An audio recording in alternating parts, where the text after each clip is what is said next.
We are back, and this time it's game week 22 of the Championship. And with me to sort of blindly stumble his way through these predictions, as always, is my co-host, it's Mark Ryman. How are we getting on, Mark? Blindly stumbling my way through things is just the Christmas spirit, isn't it?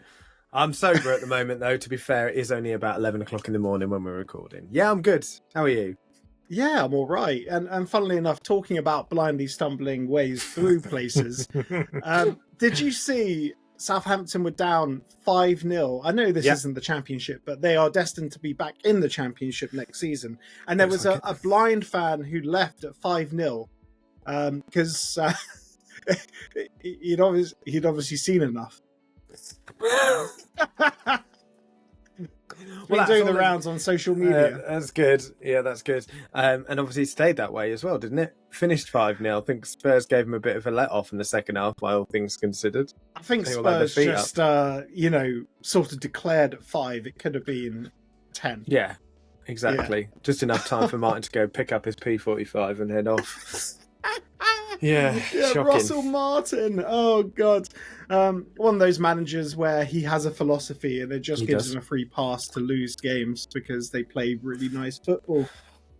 It is, and it's the story of a Championship versus Premier League, isn't it? I mean, that kind of identity can work in this league, as it did at Southampton, as it did for Vinny Company at Burnley as well. But then you're playing up against teams who play that style of football, but a lot better, with better players. It's never going to work in the Premier League, as Burnley found out last season, as Southampton are destined to find out by the looks of things this season as well. Anyway.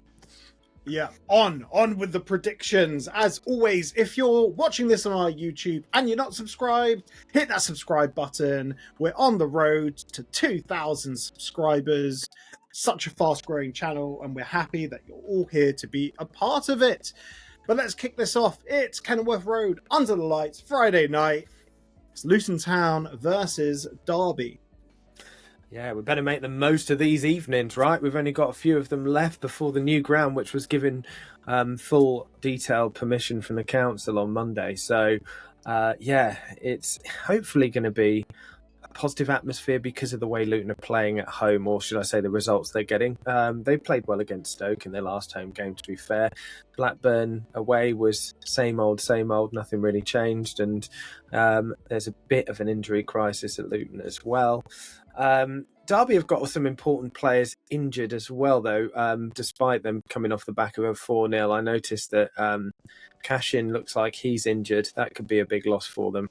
And Ozo, who's on loan from Crystal Palace, I think it is. I know Luton were interested in him, as you can tell, because he's got a hamstring injury. So if Luton have got anything near you, it's a curse. You will be injured, whether we've got you or not. Stoke fans take note for Tom Cannon to get a hamstring in the next couple of weeks for the same reason. At home, though, I think maybe Luton just edge it. I can't imagine this being a blockbuster of a game. It's on TV, so it's almost guaranteed to be a pretty dull one. I've gone for a tight 2-1 Luton win. Yeah, interesting. So Luton's home form right now has us 8th in the table, which is an interesting one because I can only think of 2.5 good performances off the top of my head. So Luton Town 1-5, drawn 3, lost 3. I've gone 1-1 here, mainly because I think the atmosphere will be quite flat. There'll probably be an applause on the 20th minute for 2020 for getting that detailed planning permission through Luton Borough Council. But other than that, it's fully on the players right now to turn up. And I don't want to say we're threadbare, but it is a case of Luton Town are going to be limping through to January now to get those reinforcements. But it'll be great to see James Collins come off the bench, and Sonny Bradley will get a nice thumbs up from the Luton fans as well. Lovely. Miss his character, certainly do. And I'm sure Curtis Davies will be on comms or in the Sky studio providing unbiased commentary and analysis, right? He's always there at some point in either a Derby or a Luton game. They always wheel him out. Maybe Hull as well, actually. To be fair, I think he spent most of his career at Hull, didn't he, really? But yeah, he's there. He's a fully fledged pundit these days. Well, I'm sure we'll see him at some point. He is. He's a good pundit. Yeah. Right, on to Hull versus Swansea. And Hull are struggling right now, even with Ruben Sellers having come in. Yeah, it goes to show, doesn't it, how bad form, momentum one way or the other is difficult to shift regardless of changes made. And there really hasn't been a new manager bounce. I think they've been unlucky in a couple of their games, particularly. They didn't quite hold on against Watford in the game before last. But, they're not the only team with a new manager, in Coventry out new managered them at home. That's not a saying, is it? Swansea, on the other hand, I've been impressed with every time I've seen them. I didn't watch the 3-2 loss against Sunderland, but it sounds like a pretty excellent game with two teams. It was a right ding dong. Two teams determined to go forward. Yeah, exactly. We said the same thing with Swansea, is that midfield wise, creatively, they're brilliant. They just need people consistently to put it in the back of the net. Hull need the January transfer window ASAP, don't they, to really start their charge up the league. I still don't think they'll be anywhere near it at the end of the season, but for this game I just see Swansea beating them 2-1. So Swansea 2, Hull 1 for me. Snap, I've gone Swansea 2, Hull 1 as well. Swansea just impressed me, and if they had a striker, I don't think, I've said it before, I don't think Popnik's the guy. If they're missing someone like a Perot, and if they had that Perot, they'd be putting teams to bed rather comfortably, but they're relying on bits of magic from Matt Grimes against Luton and Liam Cullen against Sunderland, and even against Sunderland, like Sunderland just blew them away with that comeback. But Swansea they're so good in defence and the middle third, and then in the final third, just lacking just a little bit. But again, having watched the extended highlights of Hull Cov had so many chances, and I reckon Swansea are just a better version of Coventry, to be honest. Yeah, you're right. And Cov had all those chances without Haji Wright as well. So in a similar vein, when they get him back, that will have a big difference there too. Talking of which, yeah. Let's move on. Yeah, it's time for Portsmouth versus Coventry. Yeah, so I mean, talking of Haji Wright, I think good result for Coventry, as you say, fully deserved 2-1 win over Hull. Again, they've not quite had the bounce under Lampard, and we said this last time. I'm still yet to be convinced by Frank Lampard as a manager, which I think is perfectly fair enough when you look at his records. Apart from that one season at Chelsea, where really most of the decisions were taken out of his hands by a transfer ban, he hasn't done it. I mean, Derby not going up with their squad that season is borderline criminal when you look at who they had playing for them. But he's got a chance at Coventry under Doug King, who you would imagine will give him time. They've got an excellent squad, as we've said already, and they'll probably strengthen even more so in the January transfer window. So he's got a good chance. Pompey up and down, but much better in terms of form recently. Okay, they've just got drubbed 4-0 away from home, which isn't great. But prior to that, they've been doing okay. Still got quite a long injury list. But at home, I think this will be a tighter game than some people might predict, actually. So I've gone for 1-1. Again, mainly because I'm yet to be completely convinced by Frank Lampard, particularly away from home. But 1-1, that's the Pompey reaction from the 4-0.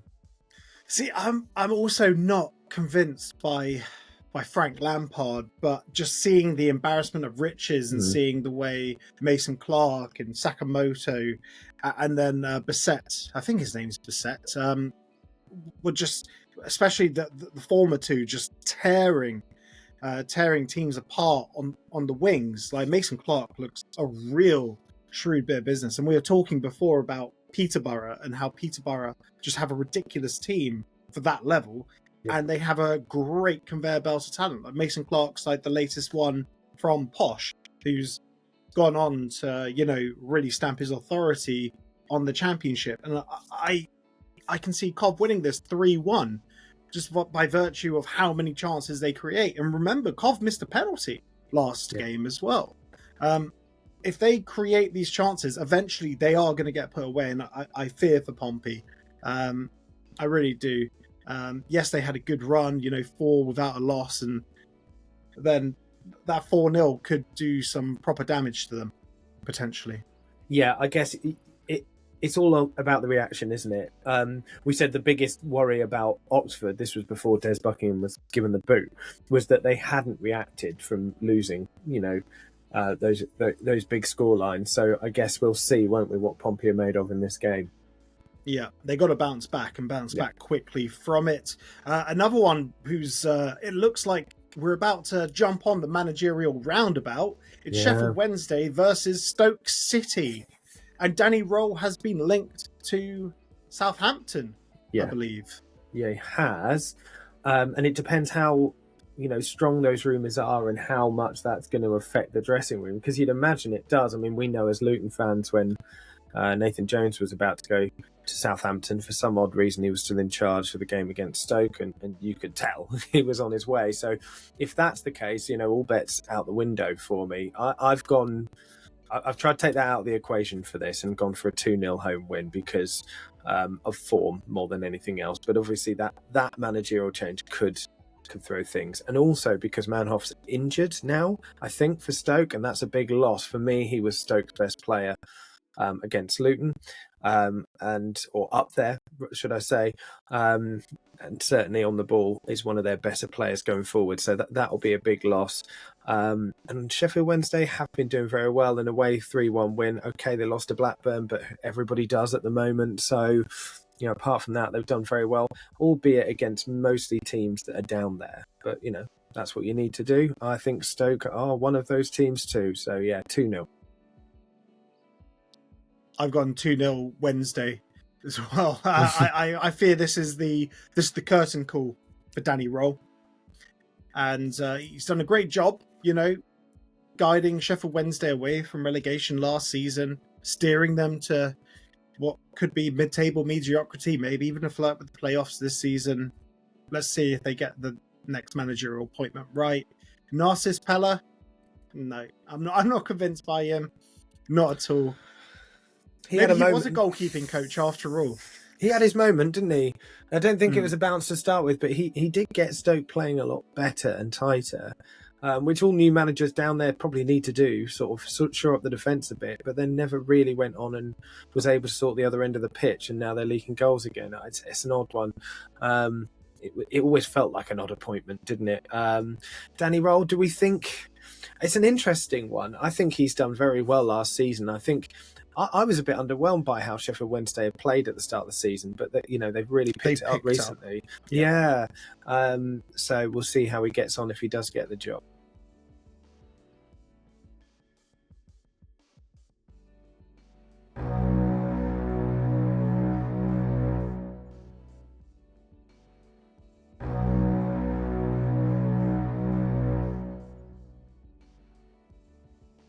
Righto, moving on to Burnley versus Watford.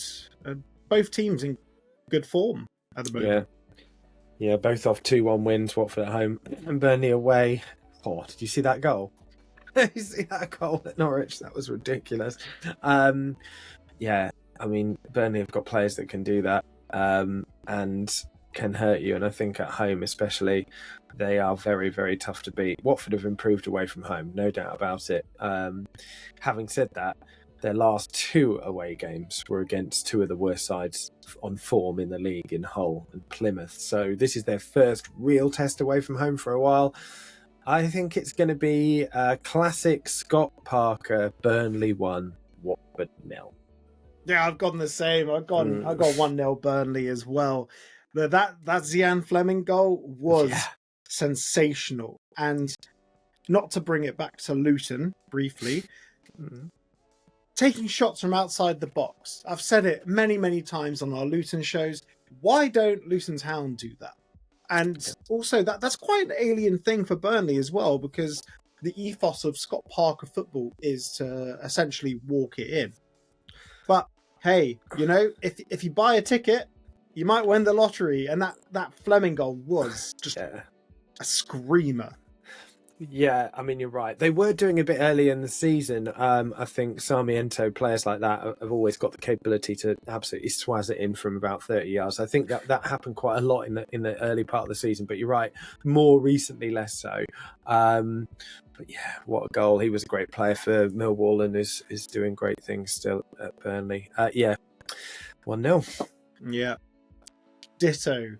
Right, on to Cardiff City versus Sheffield United. And Cardiff, what's happening there? Omariza, can he He was pull given them the out job. of it? That's what happened. Yeah, mad. Given the job. Yeah.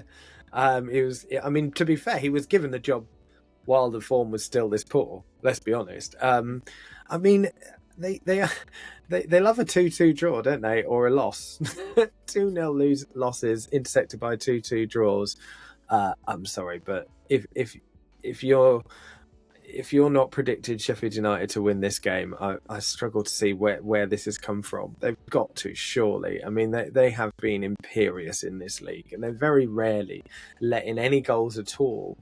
They've got the record, haven't they, now at home for no goals conceded in however many games it was. I saw it online the other day. Apart from the West Brom game, they haven't conceded any in 5, and Cardiff are shipping goals. Yeah, 2-0 Sheffield United for me. I've also gone for a very conservative 2-0 to Sheffield United. I think Cardiff are going to have to start getting some more points if they want to try and pull away from the relegation zone. It's looking quite worrying for Cardiff. I mean, there are some other teams as well that are getting pulled in because of the form of the likes of QPR and but that bottom half of the table is looking pretty tight, and Cardiff have to start penning some results together. But Sheffield United, as I said, I think I can just see them marching to the title.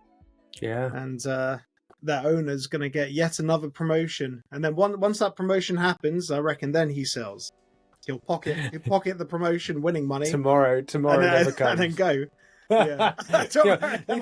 That honestly, I mean, this whole thing is ridiculous. I thought it was happening in 10 minutes at the start of the season. They've got everything's done, it's going to happen, and it's just never happened. I mean, it's been rumoured for the last 2 or 3 years now, right? That he's had enough.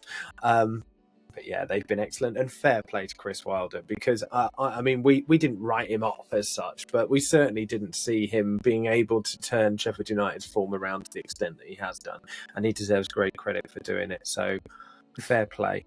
I said at the beginning of the season, and I quote, Chris Wilder is the only thing holding Sheffield United back. Yeah, and I will say, Sheffield United fans, I am an idiot. Okay. Chris Wilder, we were talking off camera before about managers that just work at one particular club.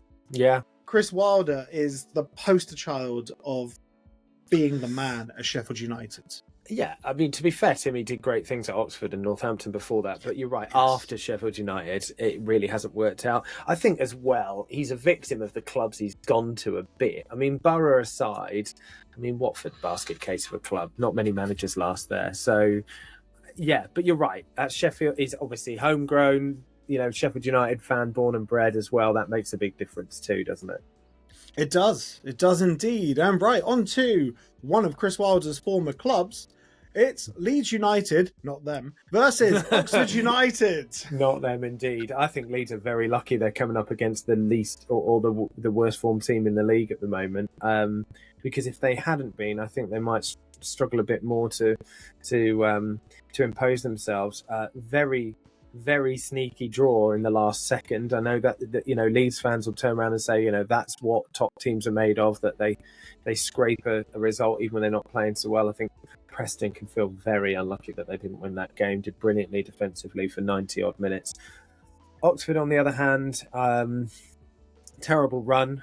Sacking of Des Buckingham, we both think is borderline madness. I know they had a poor run, but look at where they are compared to their budget and where they were last season. This season, you're going to have a run like this in the Championship with the budget of Oxford. But And the injuries as well. And the injuries, yeah, no, injuries exactly. to all their wide players. Louis Sibley's injured, Streaky Dembele's injured. You know, these are huge players for them. Brannigan's been missing the whole season as well. Yeah, and you know, be careful what you wish for. I think the rumour doing the rounds is Gary Rowett, which, you know, on paper is a decent appointment if it happens.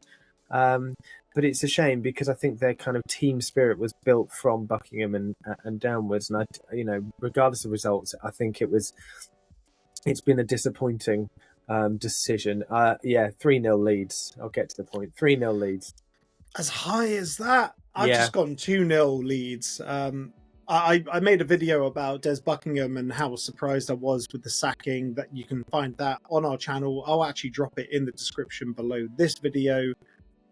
Yeah, with all the injuries, and I think getting rid of Des Buckingham, big mistake. But I think Rowett, yeah, as you say, on paper it's a good appointment. I think in practice he'll be a good appointment. He'll get them secure, and he's a manager that I would have taken at Luton Town if we were to get rid of Rob Edwards, which is not going to happen because Rob Edwards is going to be here forever.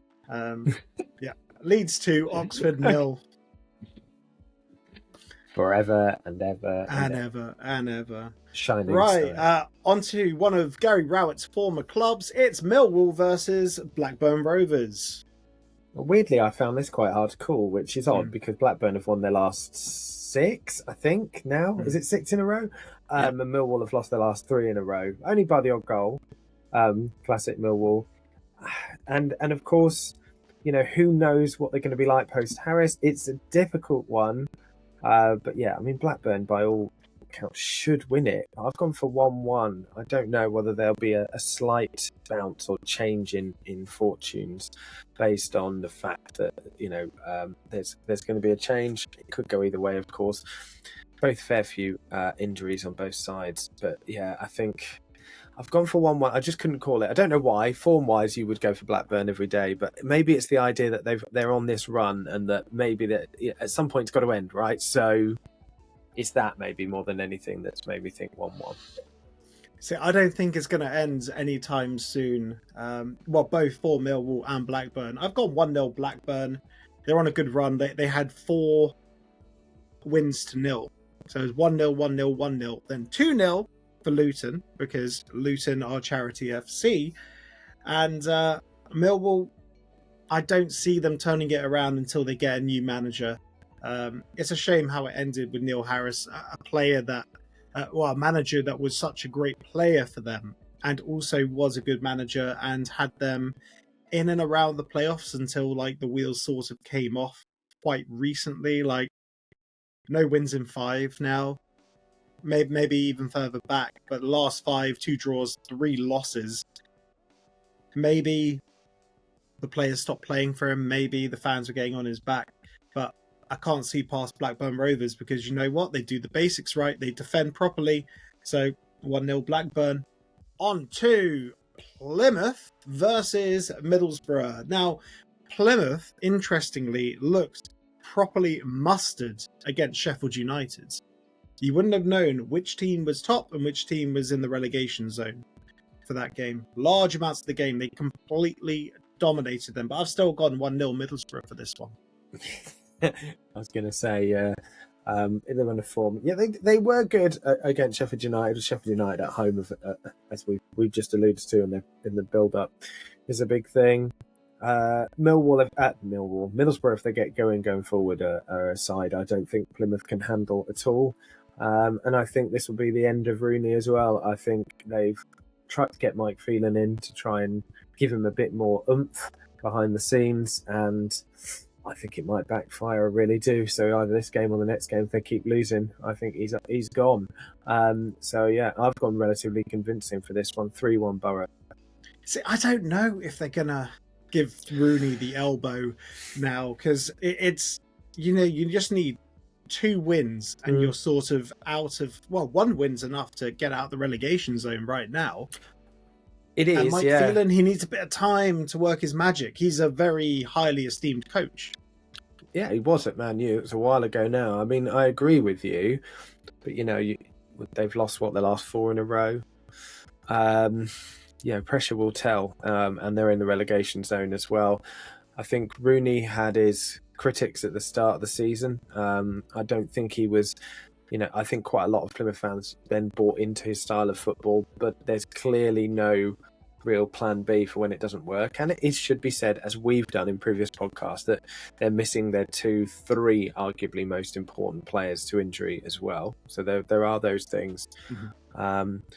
It's the adaptability in this league that you need with the games thick and fast. And I don't think Rooney has it, and that's where I think he's going to come undone. But yeah, you're right. We'll see a couple of wins, and it's a very different story. Yeah, they might wait until the likes of Sissoko and Whittaker come back, because those are just two huge, massive losses. Mm-hmm. Right, on to the resurgent QPR versus Preston North End. Yeah, another one tough to call. Because I think both teams are, I would argue, a resurgent. Preston obviously not coming from the depth that QPR did, but they're really, teams can't beat them, and some good results in there. And if the game had ended 30 seconds earlier than it did, they'd have got one of the standout results in the Championship by beating Leeds. QPR though also unbeaten in the last 5-6. Just come off another decent 1-1 away at Ashton Gate as well. Really difficult to call it. So predictably, I've gone for a draw, but I've decided for an entertaining one, even though, that's not always the case with Preston. I've gone for a 2-2, a Desmond. Wow, I've gone much more boring than that, because Preston aren't really known for being in the old high-scoring games. I've gone for a slightly more conservative 1-1. Because QPR are really on a run of form. Drew the last game, I reckon. Well, they won the previous two before that, so I think it's going to be back-to-back draws. Not that you can glean anything and get trends and patterns from form charts, but I do think it's going to be a draw, and I think it's going to be two tight defences, really, not much up front. Yeah, mine's an optimistic draw. I'm just hoping for a really exciting game, but you may well be right. Well, how about this one? Because this will be an interesting one. Sunderland versus Norwich. And I saw a stat that said no team in the Championship has lost more points from winning positions than Norwich. So for this, I've gone 3-1 Sunderland, but I think Norwich are going to go ahead first and Sunderland are going to blow them away. We're very similar then in our predictions here. I've gone 3-2. So on similar grounds. Norwich concede a lot of goals, but they also score quite a lot of goals as well, and some absolute worldies in there too. It'll be interesting to see the battle of the strikers, Isidore and Sainz, in this game. Both are fit, I believe. I hope. Obviously, Sunderland's still missing some important players like Mundell, we talked about already. I don't think he's back yet until January probably, and Watson, who looked very good and now is injured, he's as out. you said. Yeah, he's already out. So they have been slightly unlucky at home. Yeah, especially obviously they just won the last game 3-2. I think it's been 2 3-2s in a row. Wouldn't that be exciting? Yeah, it would be exciting. When I saw that stat that I said to you before about losses from winning positions, I genuinely thought Luton would be top of that list, but then it dawns on me you have to score goals. Yeah, maybe Luton in the Prem definitely would have been up there, because we did often take the lead in games, and but we're not taking the lead many points in games at the moment. Right, yeah. Oh well. And the last one, we have West Brom versus Bristol City. It's I suppose it's got draw written all over it, really, but I haven't put a draw. I haven't. Well, Watford broke West Brom's hoodoo, didn't they? Well, and they broke it against Coventry in the game before, to be fair, as well. So that's 2 games without a draw for West Brom, which must be completely mad territory for them. Bristol City 2 1-1s in a row, though. Sort of taking over a little bit. I think West Brom edge it, particularly at home. And I think that I think they will, as long as they keep Corberan. I know he's been rumoured linked to the Wolves job, but I think that's now been put aside.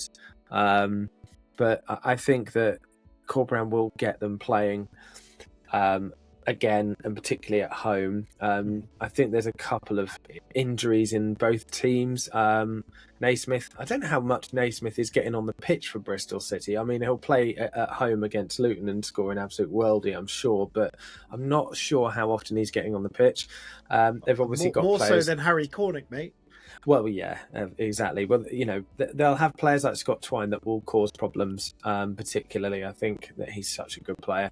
I really, really rate him. But I still think West Brom at home are just a bit too strong. 2-1. Interesting. I've gone much tighter. I've gone 1-0. It depends how West Brom defend here, because Bristol City just have so much threat on the flanks. Like Mehmeti is a hell of a player. He is. But you know, that's what these predictions are. We don't have to get them all right. We just have to get them out. It's a good job, really. Yeah, exactly. Right. So let me trouble you for your lock of the week. Okay, I'm trying to be creative and not go for the same teams over and over again. But it's difficult, isn't it?